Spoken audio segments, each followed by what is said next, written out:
And this is my story of how I got 8 plus in my IELTS. Man, I'm telling you, the first few weeks, they were a true horror. No matter how much I practiced, no matter what I did, it didn't really pay off. It wasn't making any sense. And that's just how IELTS is. The starting is always the most difficult part. But the most important thing then and there is to think that, yeah, I can do it and I will do it. That's the mindset that you need. And that is what really helped me to get to where I am. So, here are like 10 things that I learned, which I wish someone would have told me back then. So I'm going to tell you those now. So first thing first, familiarize yourself with the exam format. That was the first thing that I did. I got the Cambridge book, the IELTS. I believe back then it was the 13th or the 14th, I think. So I went through that, familiarized myself with all the different questions, with all the different types of passages and what all, involved in all the 4 modules. That was the most important thing. And of course, there was a lot of online videos on that as well. So I did watch those. So the second thing that I learned was that, you really need to manage your time with your IELTS exam. I remember I was spending too much time on the reading questions, which, the ones that I couldn't answer. That was a big mistake on my part. And I realized that, I'm stubborn that way. If I don't realize, if I don't find the answer to a question, I end up spending too much time on it. And that's what I was exactly doing. And that was wrong.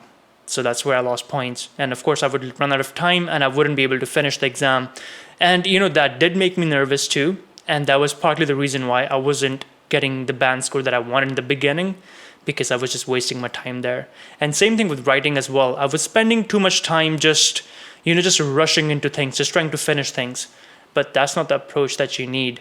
The approach that should be is that, I'm going to finish the task 1 in about 15 minutes or so, and then I'm going to spend a little bit more time on task 2, where I'll plan some time for, planning the essay itself, the answer itself. So that is needed. So I did that. And after that, I realized that back in school, I did not pay a lot of attention to grammar and just English skills in general. So I brushed those up. I found out exactly what my weaknesses were, and that was grammar. That's what I learned. So I spent a good amount of time just fixing those. And another thing that I really focused on to get my 8 plus, get 8.5 in reading was, just expand my vocabulary. And same for writing as well and speaking too. 8.5 in speaking. Just focus a lot on vocabulary. All the different words that you can use, the different ways that you can say it. So that is important to know. Okay, so work on that. Another thing that I would tell you that is really helpful is if you can read fast. If you are a slow reader, you'll spend too much time reading the exam, the passage, and spending too much time on things. I did that. Eventually, I realized that wasn't helping me. So just sticking to the skimming and scanning and, the reading the passages the way they should be, read the topic sentences, try to figure out exactly what the passage or what the paragraph was about. So that is essential that you know how to actually read as well, right? After that, you need to develop your writing skills. And this I can't stress enough, because the way you write will impact the way you speak and the way, you actually listen as well. So do focus on writing, do focus on, organizing your ideas, your thoughts, and putting them down on paper. So that's essential. That was something that I did as well. And one last thing that I would really stress on is that I seek guidance. That really helped me out. I would, sit with other people. I would do my interviews with them. And that really helped me out exactly figure out, pinpoint what my mistakes were that I made. And of course, what I needed to improve. So do that for yourself. Find out someone who can help you with it and practice with them. So that will help.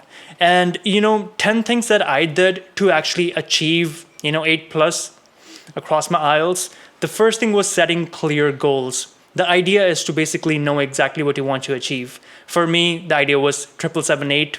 And actually, I kicked that off to I got the score. I got more than what I wanted.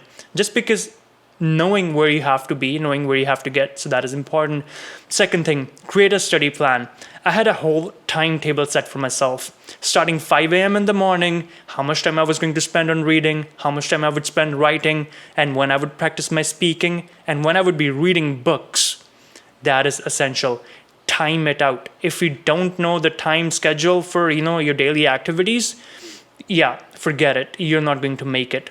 Set yourself a timetable and follow it. Okay, that is essential. I did that. That really helped me out. And of course, regular practice. Can't stress that enough. Don't take a day off. Don't get lazy. Don't, procrastinate. Just prepare, because the more time you think, oh, I can do this tomorrow, eventually it's going to start catching up to you and you'll be very stressed. So that's going to impact you negatively. Don't let that happen. Okay. Another thing that I did after that was use a variety of resources. The best resource for your speaking, at least, is talking to someone who's a native speaker. That will really help you out. And that's what I did. I spoke to a lot of people who were actually British. Helped me out. Maybe you should do that as well. Spent a little bit of time on the chat rooms. Back in the day was Yahoo Chat. So. That, and of course I had some friends who were living abroad, so speaking to them in English, it helps with the pronunciation, helps with understanding, grasping things. And of course you have to focus on very meaningful and a contextualized learning. What I mean is that whatever you do, it has to have meaning. Don't just go on start cramming words. It won't help you. You need to know exactly why you're doing it and how you're going to do it. So that is essential. And of course, what really helps is if you have feedback from someone. Get yourself maybe, a tutor if you can. If you can't, go on online, ask for help from someone there. If you have any friends who are pursuing their IELTS, talk to them, speak with them. That will really help. Okay. And the last thing that I'm going to tell you is to basically stay motivated. That is the most important thing in this entire journey, because the beginnings are very hard and they get better with time. The only thing you need to keep in mind is that you have to stay motivated and you have to actually think that, yes, I can do it. So this was, my story, some of the things that helped me, and use whatever you can out of this for yourself and, apply it. And I'm sure it'll help you out. If you have any friends, who are struggling, share this with them. This might help them out.